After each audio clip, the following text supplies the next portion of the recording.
밖에는 비가 오고 우리 불자님들께서는 잘 일요법회를 챙기셔서 부처님 법당에 앉으셨습니다. 어떠세요? 좌우로 이렇게 몸을 흔들어 보세요. 좌우로 흔들어 보시고 심호흡도 하시고, 그래서 아주 이 몸이 편안하셔야 됩니다. 저는 일주일 동안 무슨 생각을 했냐면은 이렇게 비가 오고 이럴 때는 우리는 무엇을 해야 되는가? 물론 일상 직장도 나가셔야 되고 가정사도 다 하셔야 됩니다. 근데 막 칙칙하고 그냥 몸도 찌뿌둥하고 이러실 거예요. 그럴 때는 얼른 마음을, 참 이 부처님 가르치면 마음이 우리들의 주인공이거든요. 몸은 뭐라고 말씀드렸나요? 아주 오래전에 말씀드렸는데 몸은 스승이고 마음은 주인공이다. 어느 선사의 말씀이세요. 그러니까 마음이 주인 노릇을 잘 해야 돼요. 마음이 뭐 치랑피랑 하면은 주인이 주인답지 못하면 어디든지 주인이 있거든요. 집에 가시면 어머니 아버지가 주인이고, 또 주반중중이라는 말이 있습니다. 주는 뭐냐면 주인, 지금 주인 이야기를 하다가 또 이제 옆으로 갈지 모르겠습니다. 주, 반은 반여자. 그러니까 남편이 그 순간 주인이시면 우리 보살님은 반여자이셔요. 또 이제 남편들께서 내무부 장관 이러시면 이제 우리 보살님이 주인이시면 거사님이 반려자가 되셔요. 아셨죠? 그리고 이제 자제분들이 뭔가를 하실 때는 부모님이 반려자처럼 들어주셔야 돼요. 계속 부모님이 아이들 위에 군림하시면 안 돼요. 근데 저도 우리 젊으신들이 말씀할 때는 제가 귀를 기울이고, 아니다 싶으면 다른 말을 해드리고, 기다 싶으면 그대로 받아들이고, 그래서 서로 주반중중이라고 하는 것은 절대적인 주인도 없고 절대적인 반려자도 없어요. 그게 화엄경의 사상입니다. 그러니까 우린 항상 주인이 되어야 하고 때로는 반려자가 반려자라는 건 종속이라는 의미도 됩니다. 남을 따라줘야 돼요. 근데 우리들의 심리는 밤낮 내가 주인 노릇하려고 그래요. 혹시 그러시진 않나요? 누가 뭐라든 그냥 내 소리만 하고 계셔. 그거는 주인답지 못한 것이고 반려자답지도 못한 것이에요. 그래서 화엄경에는 주반중중의 경지다. 내가 주인 노릇할 때는 정확히 주인다워야 하고, 그리고 내가 종속되고 반려자가 될 때는 정확히 반려자다운 자세를 취해서 중중무진으로 우리의 삶이 펼쳐져야 된다, 이런 거예요. 그래서 이 마음은 주인공이에요. 그러니까 우리 주인공이 다 있으시기 때문에 주인공을 잘 쓰셔야 되고, 그리고 그 몸은 스승이에요. 누가 나를 보면 우리 회장 스님, 또 우리 주지 스님, 우리 노지 스님, 나도 저렇게 해야 되겠다, 이런 마음이 나도록 우리가 스승으로서, 그럼 몸이 하는 건 뭡니까? 행동하시는 거예요. 나쁜 행동하지 않고 정말 착한 행동, 입이 하는 게 뭐예요? 진실한 말과 좋은 말을 하는 거. 마음이 하는 게 공덕의 마음을 갖는 거예요. 그래서 몸이 하는 이 세 가지가 항상 스승다워야 한다. 그 스승이라 하면 어렵게 생각하지 마시고 남에게 본보기가 되고 남이 인정해 줄 수 있는 그런 행동을 해야 된다, 이 말씀이세요. 그래서 한 마음을 일으키면, 이 마음을 일으키면 모든 세계가 열어지는데, 이렇게 비가 오고 우울한 이럴 때는 내 마음을 뭘 해야 되냐, 그냥 현상에 맡기면 짜증도 나고 힘도 들고 막 그러셔요. 그래서 우리 불자님들이 일주일 다 잘 살으셨을 텐데 공양이라는 단어도 간직하셨을 거고 희문이라는 단어도 간직하셨을 거고, 그것이 그냥 되는 것이 아니라 인우리로서 되는 것이니까 내가 종자를 이것도 간직하셨을 것이다. 그래서 일주일 우리가 수행을 해가는 거거든요. 그러면 이번 일주일은 뭘 하시게 할까? 그래서 오늘은 책을 좀 읽으시면 어떨까 하는 제안을 합니다. 그래서 저쪽 1층에 가면 메따 바로 옆에 공간이 아직 비어 있어요. 좁은 원래 돌 박혔던 그 돌 2개 빼서 절로 저쪽에 옮겨진 거 보셨나요? 이제 그 돌이 절로 가고 그 공간을 뭘로 쓸까? 첫째 제안이 혼자 독서실을 만들어 드리면 어떨까? 혼자 거기 들어가서 책을 저희가 좋은 책을 이렇게 해드리면 이제 차례를 기다리시는 거예요. 누가 차지하고 있으면 같이 들어가면 안 되시겠죠? 차례차례 들어가서 10분, 뭐 길게는 1시간, 뭐 그건 자유롭게 차지하셔도 돼요. 그래서 저 공부하고 독서하시는 그걸 어떨까? 근데 그런데 이 삼복도에 거기 혼자 들어가 앉으시면 더워서 안 되겠죠. 겨울은 춥겠죠. 이제 이런 생각을 합니다. 그래서 어디 공간이 있으면은 불자님들이 절에 오셔서 아주 쾌적하게 책을 읽으실 수 있는 그런 공간을 해드리면 좋겠다. 이게 그래서 여기저기 찾아보고 지금 다니고 있습니다. 그러니까 좋은 공간이 있으면 그래서 지금부터 시작해서 우리가 이제 습관을 들이셔야 돼요. 무슨 습관을 들이고 일생을 살까? 근데 제일 일반인이 잘하는 게 남 흉보는 습관이 다 있답니다.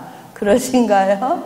남을 칭찬하는 습관은 억지로 익혀야 되는데 남을 흉보는 습관은 그냥 저절로 나온대요. 그래서 흉을 보다 보면 깨가 쏟아져서 너도 흉보고 남도 흉보고 이런다고 이제 옛날에 어른 스님들이 저희를 그렇게 가르치셨어요. 습관 따라가면 남 흉보는 습관이 되고 습관을 고치면 남을 칭찬하는 습관이 된다. 이렇게 해서 습관을 들이는 게 잘 중요한 음식도 마찬가지고요. 그래서 우리 법룡사 불자님들은 지금부터 요번 가을 겨울 되니까 책 한 권을 해야 되겠다. 그래서 좋은 책들이 참 많아요. 그리고 저는 책을 절대 한꺼번에 읽지 말아라 그래. 그래서 이제 제가 오늘 들고 온 책은 제 책이라서 좀 죄송하긴 하지만 부처님 초기 경전에 법구경이라는 경전이 있어요. 그게 이제 430개 정도 시로 되어 있어요. 개성으로. 그래서 제가 이제 그 법보신문에 연재를 했어요. 2년 2개월을. 그래서 지금도 법보신문 클릭해 들어가셔서 법구경 하시면 아마 이게 그 자료실에 수료되면 하나 꼭 책을 구입 안 하셔도 그걸 하나를 딱 쓰시면은 이제 2년 2개월에서 100개의 그 글이 나옵니다. 제가 이제 조금 읽어 드릴 테니 조용히 눈을 감고 들어주세요. 법구경 39번째 개송입니다. 무슨 말씀을 하셨냐 하면 마음이 번뇌에 물들지 않고 생각이 흔들리지 않으며 선과 악을 초월하여 깨어있는 사람에게는 그 어떤 두려움도 없다. 이런 개성이에요. 거기에 제가 글을 쓰기를 모든 두려움을 이겨내는 자비심. 자비심은 다 아시죠? 우린 두려워요. 걱정도 되고 근심도 되고 그런데 그걸 이겨내려면 무엇으로 이겨낼 것인가? 그것은 자비심으로써 이겨내라. 이러한 이야기입니다. 이건 어디서 나온 이야기냐 하면은요. 이제 부처님 당시에는 이렇게 좋은 건물이 없었어요. 다 나무 밑에나 저런 노지에서 이제 수행을 이렇게 하시는데 그 노지에서 수행을 하니까 이제 1250인 대중이 같이 다니셨다고 금강경에 나옵니다. 그래서 부처님이 가시면은 굉장히 많은 대중이 부처님과 같이 움직여요. 그러니까 그 당시에는 이렇게 큰 절도 없고 저희 해관에도 스님들 교육하러 오셔서 한 20명 재워드리면 너무 힘들어요. 특히 여름에는. 그래서 앞으로 더 교육을 하러 오시면 저녁 공양 드려야지, 아침 공양 드려야지, 20명 주무시고 가면 이불 빨아야지, 뭐 일이 막 많아요. 그래도 우리 같이 노력하자. 그래서 이제 요즘 잘 하고 있습니다. 이제 부처님 당시에도 그러니까 어디 집으로 못 들어가서 다니시다가 좋은 숲, 저런 이제 법룡사 공원, 법룡공원이 있으면 거기를 이제 한 차를 거기 계시는 거예요. 그래서 부처님이 거기 계시면서 이제 저거보다 더 넓은 그런 그 나무 밑에 여기서 우리 한 3개월, 지금 이제 3개월 그 안거 기간이에요. 그래서 안거를 한 것은 원래 그 인도의 브라흐만 종교에서 여름 석 달은 다니지 않으셔요. 그러니까 다니지 않는 것은 왜냐하면은 여름에 비가 오니까 지렁이도 나오고 풀벌레도 나오고 그런데 수행자들이 걸식하겠다. 막 나와서 1000명이 넘게 다니니까 그런 생물들을 다 죽이게 됐고 또 비를 맞고 막 질퍽질퍽 다니니까 모양도 안 좋고 그래서 이제 빈비사라 왕이 부처님에게 건의를 해서 그래서 처음 빈비사라 왕의 1호 사찰 1호로 지어드린 것이 중림정사예요. 그래서 지금도 인도에 가면 중림정사터가 참 가운데 호수가 연못이 있고 스님들이 거기서 목욕하셨다는 연못이고 참 좋습니다. 그래서 사찰 1호가 중림정사에서 여름에는 밖에 다니시지 말고 거기 안거하십시오. 그런데 우리 불자님들이 음식을 해가지고 하루 한때 드셨으니까 그래서 제가 다니는 데는 다 제가 저녁을 없애요. 저녁까지 먹고 번잡스럽게 우리 수행하지 말자. 그냥 저녁은 배고픈 사람이 알아서 또 불자님들이 갖다 주시는 음식들이 많더라고요. 그것을 이제 저희가 각자 알아서 먹고 요즘 이제 잘 하고 있습니다. 그래서 그 빈비사라 왕의 그 조언을 받아서 사찰도 시작이 됐고 스님들도 이제 그런 숲에서 여름 동안은 안거를 하시는데 그때도 이제 부처님 제자 한 500명이 부처님 가르침을 듣고 이제 안거를 하려고 해서 다니다 보니까 이제 마음에 드는 숲이 생겼어요. 그래서 이제 그 숲에 들어가서 이 스님들이 밤낮으로 공부를 하시고 근처에 불자님들이 다 공양을 갖다 드리고 굉장히 이제 정진을 잘 하는데 밤이 되면 쉬운 말로 하면 도깨비가 나타나고 귀신이 나타나고 막 스님들이 밤이 되면 수행을 할 수가 없어요. 그래서 이 낮에는 좋은데 밤이 되면 그래서 이걸 어떻게 하나 해서 그 수행이 높으신 도가 높으신 스님들이 이렇게 살펴보니까 그 수신 나무에는 수신이 있어요. 나무를 지켜요. 그러니까 수신이라고 하는 것은 있는 나무도 있고 없는 나무도 있는데 뭔가 몸체가 없는 이런 기운들은 뭘 의지해서 자기의 그 영역을 지켜가는 거. 그죠? 신이라고 하는 것은 귀신이라고 하는 것은 형체가 없는 어떤 눈을 귀신이라.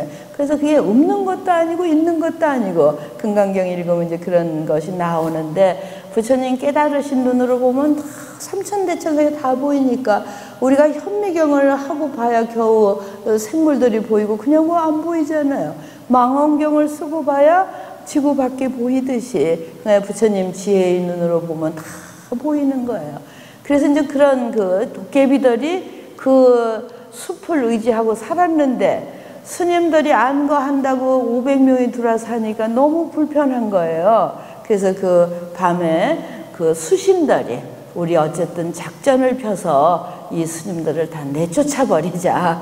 그래서 밤에는 도깨비 형상으로 이제 나타나고 그럽니다. 그래서 저희가 나무를 자를 때는 한 일주일씩 나무한테 기도를 해요. 우리가 너를 빌 테니 수신은 떠나가라. 우리 이 공원에 나무 많이 폈고 제일 많이 빈 게 아카시아 나무를 많이 폈습니다. 그래서 우리 몇 번 기도했나 몰라요. 나무들 우리 빌 테니 수신들 떠나라고. 저기 저 나무 하나는 거기 안에 빈다 했는데 뭐 걔는 몇 번 기도해 줬어요. 너 빈다 근데 못 비웠습니다. 어쨌든 그래서 부처님 법에는 나무 하나에게까지 수신이 의지하고 있다. 또 이제 제가 저쪽 절에 있을 때 불자님 한 분이 집을 사가지고 그 은행나무를 비워버렸어요. 은행나무가 참 미묘하대요. 그때 은행나무 귀신이 중학교 아이한테 제 눈으로 봤어요. 지금은 성장해서 이제 건강한데 갑자기 아이가 은행나무 노릇을 하는 거예요. 참 신비하대요. 그래서 만등엄주를 쳐주고 뭐 절에 데려다 놓고 참 고생했습니다. 그래도 이제 그게 나서서 이제는 그때는 중학교 1학년이었는데 아버지가 그 도끼로 나무를 함부로 못 비니까 야금야금 빈 거예요. 그랬더니 아버지만 지나가면 얘가 자지러져요. 참 그래서 나무를 함부로 손을 대면 하여튼 그런 것도 제 눈으로 봐서 신비하다 해서 나무 빌 때는 스님들이 꼭 가서 기도를 하고 밀려줘. 근데 이 숲을 500 제자가 차지하니까 수신들이 이제 스님들 내쫓으려고 밤만 되면 도깨비. 근데 스님들이 이제 못 살겠어요. 그래서 또 수행 도중에 얼른 갈 데도 없고, 그래서 이제 부처님께 가서 의논을 해요. 저희가 이렇게 안거를 시작했는데 이 숲에 수신들이 나와서 저희들을 이렇게 힘들게 하니 어떻게 하면 되겠습니까?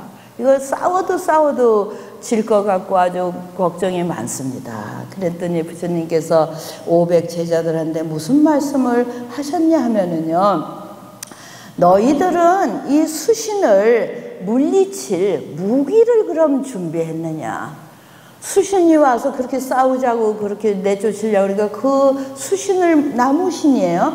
나무신을 물리치려면 무슨 무기를 간직해야 되지 않느냐 그러시니까 500 제자가 뭐 톱을 준비해야 되나, 도끼를 준비해야 되나, 그러면 저 숲을 다 망가뜨려야 되나, 이런 생각을 순간적으로 하는 거예요. 그래서 부처님께 그 수신을 물리칠 그러한 무기가 무엇인가요? 다시 이렇게 여쭤봤어요. 그랬더니 부처님이 하신 말씀이, 저쪽에서 싸우자고 달려들어오면은 그 싸움을 막을 무기가 있어야 되는데 그 무기라고 하는 건 바로 자비심이다. 수신들이 얼마나 우리 때문에 불편했을까. 정말 편안하게 올 여름 잘 지낼 건데 갑자기 500명이나 되는 스님이 그냥 숲을 차지해버린 거예요. 그래 이제 공원에 가면 저희가 기도가 아카시아 나무, 많은 풀벌, 미안하다. 우리는 공원을 만들어서 그렇지만 거기를 의지하고 살던 많은 생명이 또 희생된 것도 마찬가지예요. 그러니까 부처님이 걸어오면 우리는 뭔가 방어책이 있어야 된다. 그것이 톱이나 칼이나 미움이 아니라 그 상대방을 이해해주는 자비심과 배려를 가져야 되지 않겠느냐. 그래서 그 방어책인 자비심을 너희들이 갖고 있느냐. 그러니까 이 500 제자가 다 반성을 하는 거예요. 그 수신들이 잘 살던 숲을 우리가 그냥 뺏어 차지하고 밤에 우리 스님들 내쫓으려고 그러니까 미운 감정만 가졌지. 정말 수신들이 너무 힘들었겠구나. 그러면 저 수신하고 타협을 해야 되겠죠. 미안하다. 우리가 여기 영원히 있을 것도 아니고 요번 여름을 우리가 여기서 안거하고 하기로 했으니 이해를 해달라. 항상 사는 것이 다 그렇습니다. 저 공원을 만들면서 설득을 했어요. 제가 땅을 달래는 것도 아니고 주신다고 해도 살 돈도 없어요. 가격을 물어봤더니 저게 110억이래요. 그럼 우리는 살 돈도 없고 단지 토지 대장의 공원이니까 썩은 땅으로 두느니 공원 만듭시다. 그 설득을 해서 이제 저기까지 됐거든요. 그러니까 우리가 뭐 필요한 게 있을 때는 상대를 해서 그 사람에게 해를 끼치려고 할 것이 아니라 부처님 말씀대로 수신들이 지금 다 쫓겨났어요. 그 숲에 잘 살다가 스님들이 너무 도력이 높아서 같이 살지도 못하고 그래 힘드니까 자비심으로써 수신을 설득해라. 그게 이제 방어책이에요. 잘 이해가 되셨죠? 그래서 부처님의 말씀을 듣고 우리 스님들이 마음이 번뇌에 물들지 않고 생각이 흔들리지 않으며 선악을 초월하여 깨어있는 사람에게는 그 어떠한 두려움도 없다. 이런 두려움에 이 스님들이 너무 힘드니까 그래서 알고 보니까 그렇게 수신이 이 스님들을 힘들어서 두려웠어요. 근데 우리는 저 미우니까 저걸 물리쳐야지 이런 나쁘다 좋다 이런 마음을 벗어나서 상대방도 힘들겠구나 자비심으로 그래서 우리 스님들이 그 수행자 500명이 자비심을 다 갖는 순간에 그 나무 숲의 수신들도 다 스님들 자비심에 감동이 된 거예요. 그래서 그 3개월 동안 뭐를 했냐면 수신들이 그 숲 주위를 다 둘러싸고 어떠한 나쁜 잡귀도 들어오지 못하게 하고 가위를 따다 공양을 바치고 맑은 물을 갖다 올리고 그래서 그 수신들은 우리가 쫓겨났다는 생각 없이 옹호성중으로 저희 스님들이 저를 지키면 불자님들은 외호성중이라고 그래요. 밖에서 스님들과 저를 지켜주시는 분들이에요. 그래서 수신도 외호성중이 되어서 그 3개월간을 스님들을 잘 수행하시도록 지켰어요. 그래서 여기서 아주 핵심이 뭐냐 하면은 상대방을 해서 미워하는 마음 쫓아내고 두려운 마음을 갖는 게 아니라 자비심으로서 대응하는 거. 이게 말은 굉장히 쉬운데 상대방이 나를 미워하고 손상할 때 그 상대방을 이해해서 자비심을 갖는 것이 그렇게 쉽지만은 않습니다. 그렇지만 이 500제자의 이러한 이야기를 잘 마음에 담으시면 수행이라고 하는 것은 한꺼번에 한 번에 되는 게 아니에요. 저 같은 사람도 50년을 축적해서 겨우 요만큼 됐고 우리 불자님들도 20년, 30년 축적하셔서 참다운 불자님이 되시는 거예요. 그리고 이 마음가짐도 정말 무조건 상대방을 대응하고 해치려고 하는 것이 아니라 자비심으로 감싸서 안아야 되겠구나. 그래서 우리가 근심, 걱정, 공포가 크면 클수록 자꾸 엉뚱한 생각을 하게 됩니다. 그러니까 어려운 일이 있으시거나 걱정이 있으시면 왜 부처님 앞에 와서 기도는 왜 하고 우리가 명상은 왜 하느냐 이 말이에요. 지혜를 일구기 위해서 매 순간 자비로워라. 매 순간 지혜로워라. 그리고 한 발짝 한 발짝이 진실하고 참되면 그 인생은 후회스럽지 않아요. 50년을 지금 70년을 바라봐도 어려운 일도 있었고 구렁텅이도 있었어요. 그렇지만 잘 견디고 그 견디는 데는 부처님이 계셨고 부처님 말씀이 항상 진실하고 참돼서 의지할 수가 있었어요. 허황한 말은 안 하시잖아요. 그래서 오늘도 다시 한번 다 열심히 책 읽자. 얼마나 부처님 좋은 8만 대장경이 우리 자산으로 있는데 거기서 법정스님 책을 읽으셔도 좋고 법구경을 굳이 제째 법구경을 읽으시면 이제 이 내용에 법구경을 읽으시면 좋고 명상책도 참 많고 한국 사회가 어디로 갈지 모르지만 우리 부처님 불자님들은 함께 부처님 경전을 읽고 공부해서 이 더운 여름을 잘 보내고 그리고 힘을 얻자. 다시 한번 법구경을 읽어드립니다. 마음이 번뇌에 물들지 않고 생각이 흔들리지 않으며 선과 악을 초월하여 깨어있는 사람에게는 그 어떤 두려움도 없다. 예, 선과 악을 초월해요. 예수님도 좋고 부처님도 좋아. 그렇지만 깨어 있어야 돼요. 할 때 안 할 때 가려서 해라 이 말이죠.